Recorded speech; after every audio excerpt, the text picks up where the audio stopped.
Welcome back to the Shankly Sessions, everybody. This is the Liverpool podcast we bring you each and every week on the upper tier on YouTube. Head over there, smash that subscribe and bell notification button. You will get audio versions of the show on Spotify, Amazon Music, and Google Podcasts. Wherever you pick up audio versions show, you will find us there. If you'd like to contact the show, you'll get us on Gmail, the upper tier podcast. You'll also find us on Twitter at Sessions Shankly, and we're on Facebook and Instagram, the upper tier. This is your match reaction and player ratings. Arsenal 0, Liverpool 2, Carabao Cup final done and dusted. The Reds are on their way to Wembley. The Gunners are licking their wounds. Not being a couple of really good weeks for Arsenal. Obviously played really well last week, dug in with 10 men after Xhaka getting sent off to bring it back to the Emirates at 0-0. But tonight was a kind of a strange one, insofar as the Arsenal fan base were kind of buoyed by this. They had big expectations of making it to the final. Liverpool obviously missing a lot of key players between the AFCON, between injuries and between the virus. Arsenal likewise, somewhat depleted and stuff like that, but put out a really strong side. So the expectations would have been good. First 10 minutes of the game kicked off Arsenal in control, pressing all the time, and kind of feared a little bit at the way Liverpool were matching up to him that first 10-15 minutes. Trent was getting destroyed out there by Martinelli, and they had to figure out what was going on. But we weathered that storm, came back into the game. Trent obviously doubled up on Martinelli, bringing Kate Gordon back into it. Shout out to Kate Gordon, young lad who was absolutely fantastic last night. In doubling up on Martinelli with Trent and supporting him, which released Trent. And after the first 15 minutes, it was more Martinelli pushback and Trent attacking, as only Trent does. First goal came on 19 minutes. Obviously, there was chance for that. On 5 minutes, Arsenal had an opportunity, had a free kick just outside the box. Sublime one from Lacazette, very unlucky. Quavin with a great save, touching it onto the bar. Super save, could have been so different if that had went in.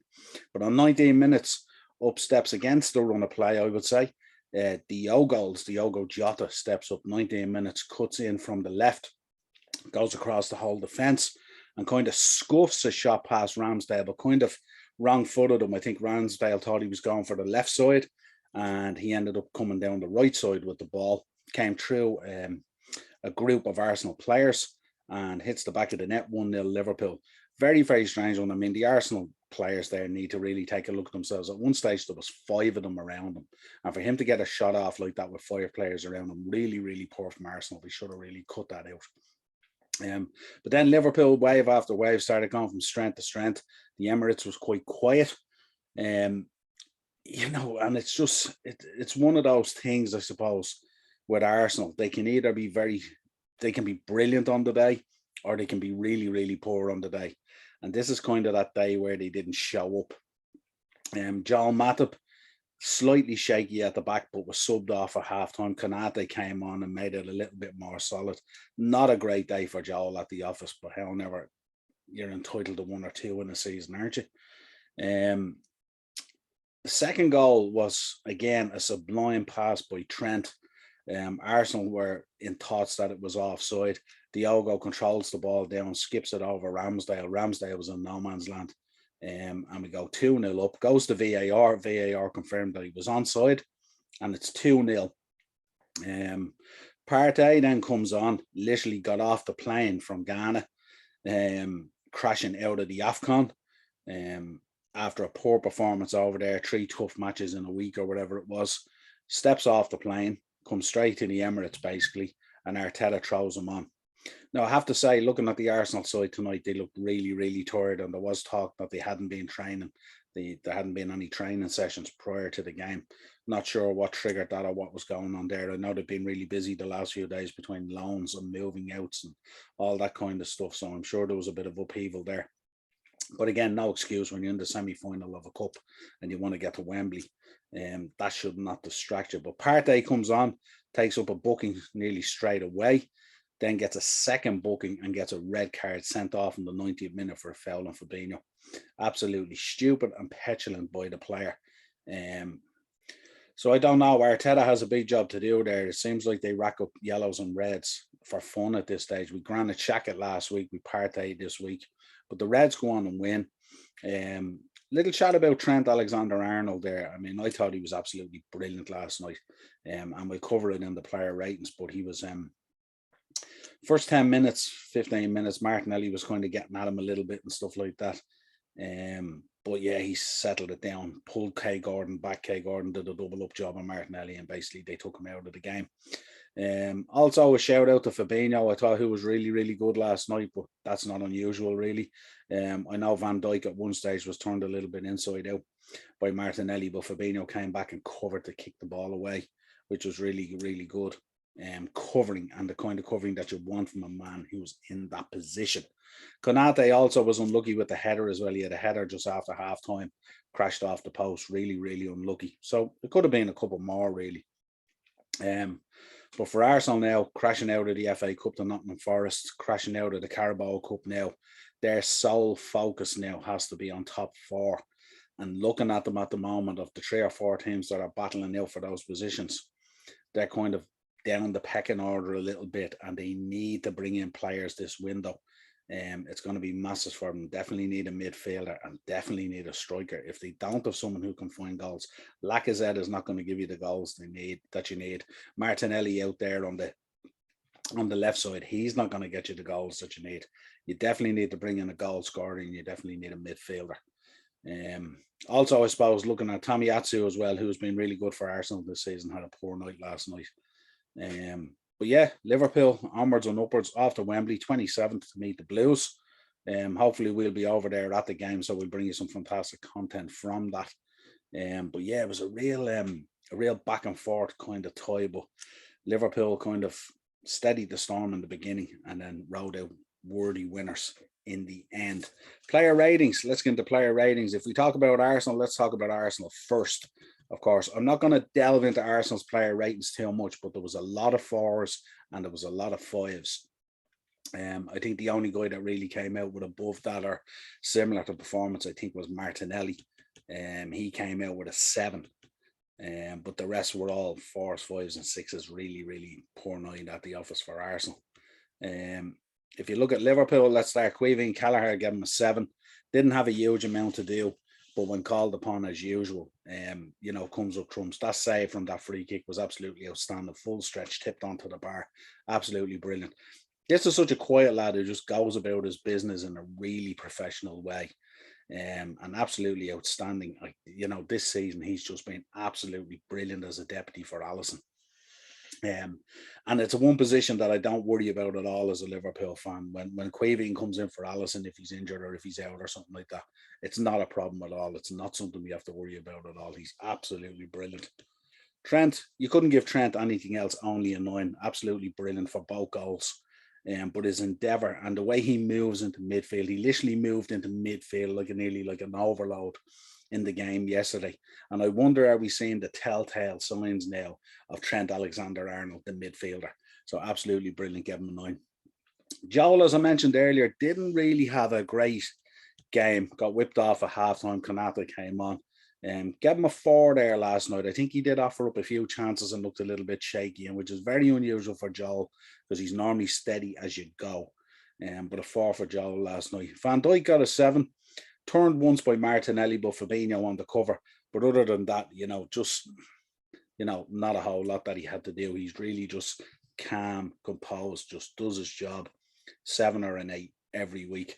What I would like to see from Van Dijk is I would like to see him get on the end of a few corners. He's probably due a few goals in terms of his goal return this season, but other than that, absolutely brilliant. We can't wax lyrical about Alexander-Arnold being a 9 unless we wax lyrical about Andy Robinson being an 8. He absolutely marshalled Saka all night. Saka didn't get a look in at all, and I thought he was absolutely brilliant, and actually could have added a second at one stage when he came across and fired that shot off, I think in the 75th minute or 76th minute.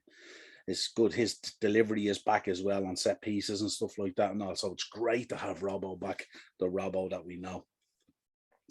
Fabinho I gave a 7 to, just so solid, but that block on Martinelli where he takes the ball off his toe after turning Van Dijk. That is what Fabinho is all about. That is the work that at times goes unnoticed by fans. He just gets on with it, sticks a foot in. He's always there, rarely out of position. Absolutely brilliant.